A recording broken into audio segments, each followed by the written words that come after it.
Let's talk about Old Smoky here.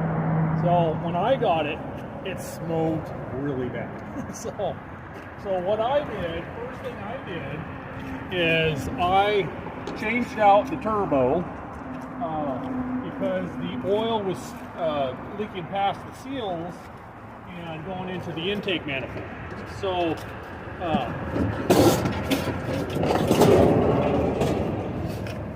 So I put a T60 turbo on.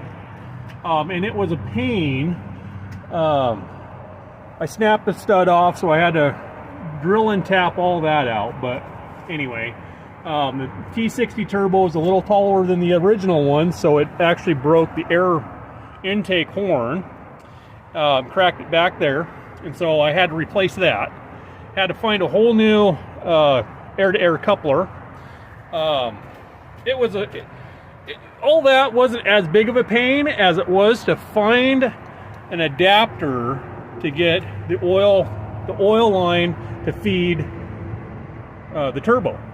And if you can see, all these fittings is what I had to come up with in order to make it work. Okay, so with all that being said, there is still oil and moisture inside the air intake. I have not cleaned it out. But that's why it still smokes pretty good. It's mostly condensation inside there. And if you guys know anything about the old small cam 350s,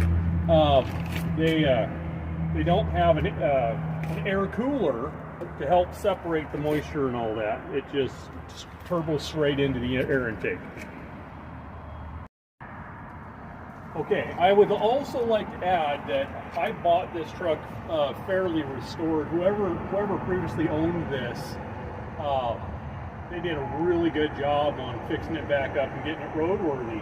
I mean, it looks amazing. The paint's good. There's lots of dings and stuff, but it's an old Kenworth. I cannot take credit for any of the work that they did. They did far greater stuff than I did. They replaced the injectors. They stripped all the way down to the frame and painted everything from the frame to the rear ends, all that good stuff. They're the ones that got it mechanically sound enough to be roadworthy. So the things that I have done is one of the other major things I had to do are the kingpins on the front end. And if you look down in here,